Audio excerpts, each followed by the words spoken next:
much as humanly possible. Right. Y'all with me? Yes, sir.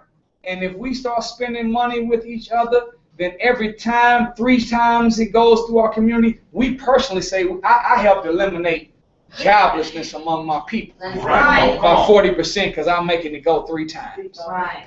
Does that make sense? Yes, sir.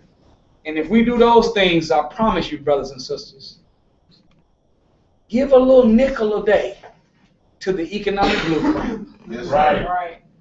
Painless sacrifice. That's an oxymoron too. Yes, sir. Right. It's not even really a sacrifice. It's just a painless donation.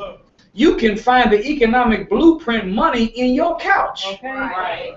Come on. You can find economic blueprint money in the cracks of the seats of your car. Yeah. Is that right? Yes, sir. Your baby's got economic blueprint money laying around. Everybody of every age and of every economic stature can participate. Yes, sir. So economic blueprint, that's for the whole. Shop with our brother before we shop with another. That keeps our money circulating, right? Yeah. Figuring out a way for us to steal away from the white man's job that we can begin to do for ourselves. Not that we won't suffer, but that we can escape the consequences we already are suffering. Right. Operating, trying to find our purpose for living. What is it that I'm good at and what do I like to do? Because that's more than likely what I'm born to do. Can I become rich doing it? That is where happiness is going to come from. Right. That's going from begging to building as a people. Thank you for listening. I greet you in peace. Assalamu alaikum.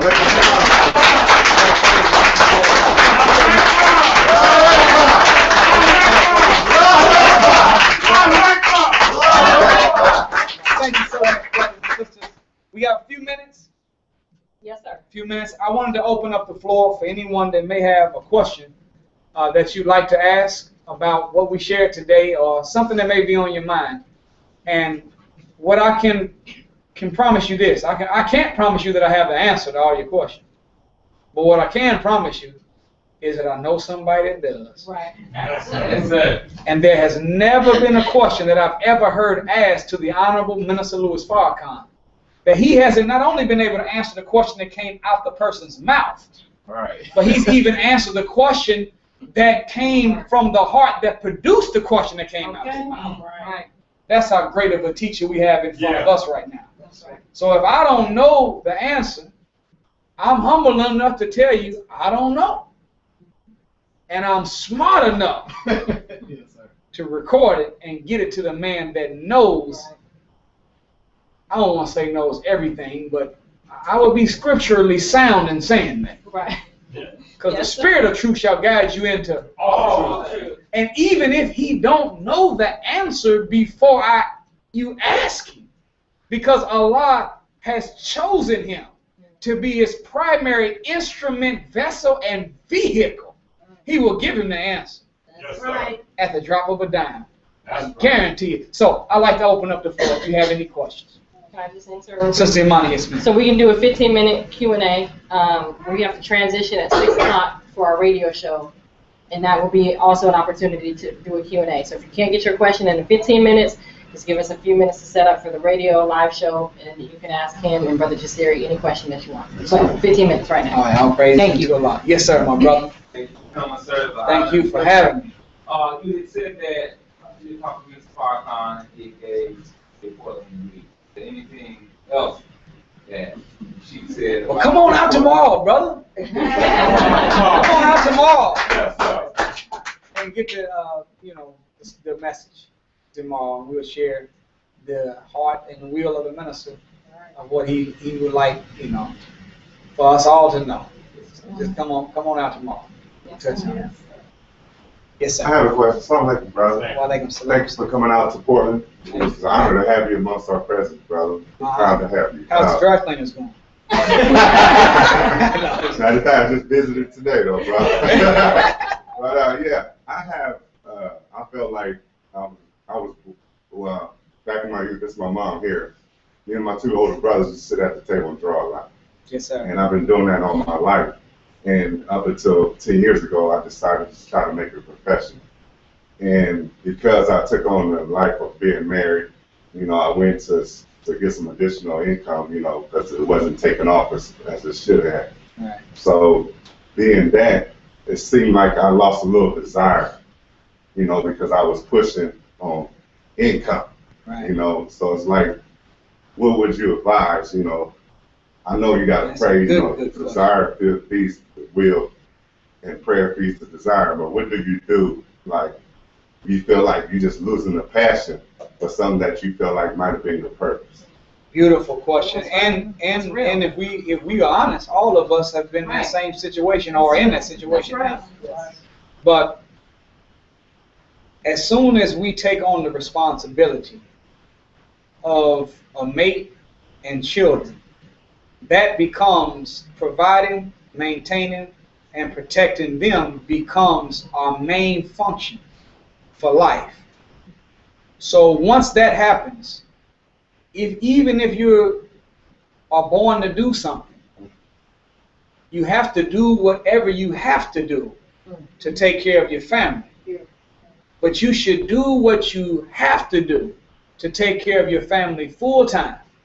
But do what you love to do part time until what you love to do part time is earning enough income that you can do what you love to do full time and replace what you hate to do part time or full time now that you have to do to take care of your family. Right. That's called steal away. Right. So at the end of the day, Allah would not be happy for you to be in a room drawing, hoping that a painting is going to sell while everybody's downstairs freezing with no food on the table. Right.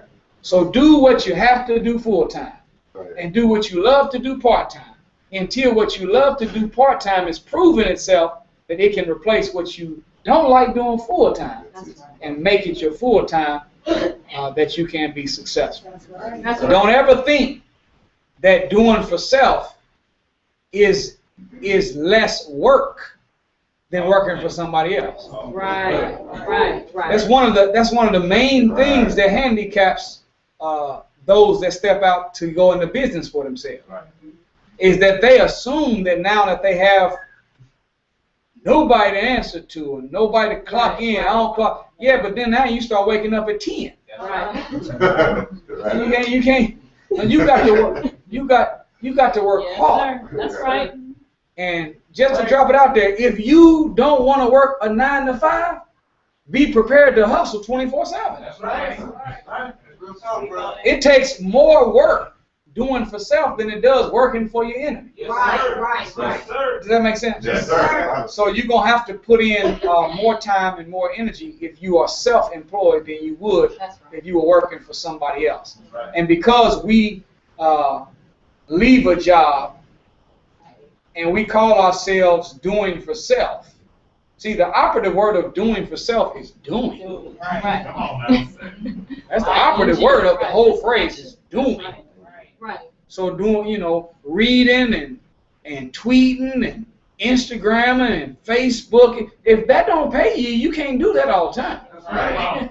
You do that in your downtime. That's right. But you have to do something that earns you money. Does that make sense? Yes, sir.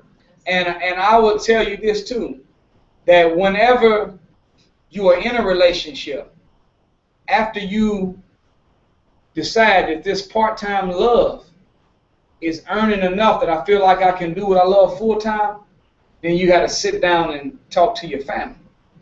And you all have to have your wife on your team. Yes, sir. Yes, sir. Now you have to be willing, everybody has to be willing to downgrade their living conditions Right. to do what you love until you can build it up to be what it is that you want.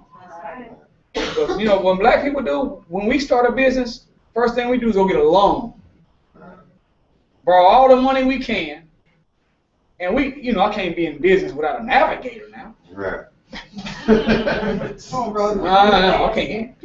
can't. If I ride up in this Honda Civic, they gonna think that I'm not successful. Ain't nobody got have to give me an Escalade, man. I got to ride. I got to be looking good when I come to work. And you show up in your Escalade, don't nobody show up with you. Right. The car you drive will not get you more business. The clothes you wear will not get you more business. What will get you more business is the way you treat people and the quality of your service or your product. Invest energy in that. And Allah bless you to be successful. But that's for all of us. You know, don't ever step out there and not be considerate of all those that you have to look out for. And if you know you already have a $2,400 a month mortgage, I mean, it's being realistic. You gotta make a decision. You gotta say, honey, I'm gonna stay working right here for a minute, but can we sell this spot and let's downgrade to something small? I'm gonna trade the vehicle in, and I want a $300 a month pay, and then you modify it, and then you go to work. And if you do that, Allah will bless you to be successful, because what you love to do, even though it takes energy, it's not work. Yeah. Y'all with me? Yes, sir. See, when you're doing something you love to do, it's not a stress producer. It's a stress relief. That's right. So when Brother Jasiri, when he performs, when he's in the studio, from the outside looking in, if I was there looking at him, I'll be, oh, damn, when is he gonna stop? But he can be in there all day, all night, performing all day. But that's what he's born to do. Come on. So even though it takes energy, the ergonomists have studied the difference between work and sport. Right. It's the only thing different is the attitude you bring to it. Right. All work and sport require pushing past fatigue, right? Yes, sir. Working through pain, doing what you're supposed to do even when you don't feel like doing it, and teamwork. Yes.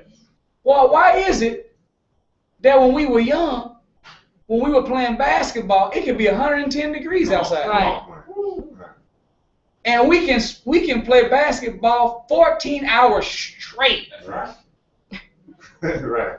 Living off of 25-cent bag of Doritos, Right. 3 mystery mix now laters, Right. and some warm water hose water, and we're straight. Right. But now when it comes to work, Right. never looked at our watch while we was playing basketball. Always looking at, and then tired. Go It's ahead. the attitude. That's right. So what did the Honorable Elijah Muhammad say?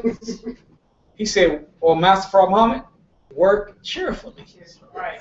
And fear not, you are the righteous, the best, and the powerful. Go ahead. See, the only way to really officially work cheerfully is to be working for yourself. Right. To be doing your purpose. So even though you had to go to work, you're going to be tired. Don't say, I'm too tired to draw. I'm too tired to paint. No, your craft that you're born for is not a stress producer. It's a stress reliever. Isn't it something that recreation and recreation are spelled the same way? Right. Right. Right. But if I was recreating something, that's kind of work. Right. But if recreation and recreation spell the same way, it's because whenever you're doing what you love, it's like sport to you. Right. Recreation is a stress reliever.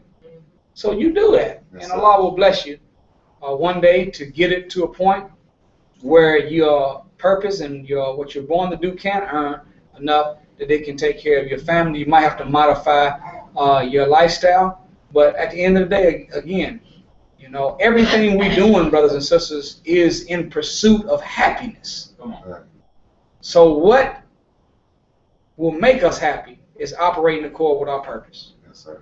So that's your ultimate objective. Yes, sir. All right, we're going to do one more question, and then we're going to get ready for the radio side of the equation. One more question? All right, no more questions. All praise due to Allah. I'm ready to get me a smoothie. It's late for me. Yes, sir. It's 9 to me. 6 to y'all, but 9 to me. But I'll be adjusted right when it's time to leave. We can go back. So, well, thank you all so much, brothers and Thank you, sisters. brother. May Allah continue to bless you. And I pray to Allah that you all can reach out tonight to some of your friends and families and bring them out to the mosque tomorrow. Yes, sir.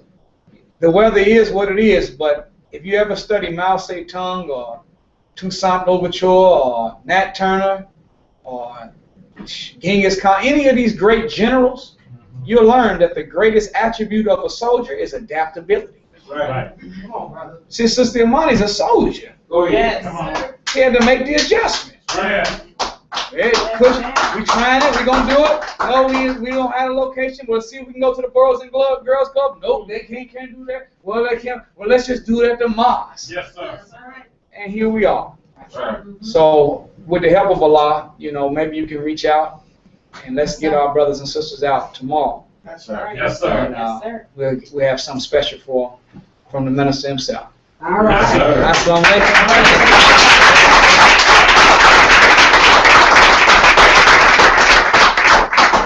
So that concludes our workshop live stream portion of the Youth Summit remix style. So we are going to set up for our Blog Talk radio show, but also with a live audience.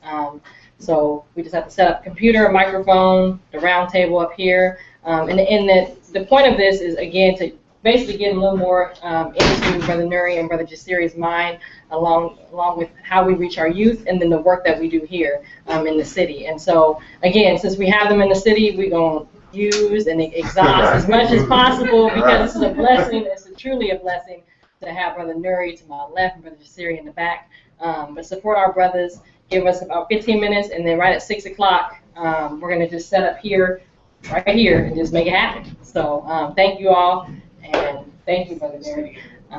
So give us a few minutes, and we'll get started again. Thank you. Thank you. I wanted to show you all something real quick.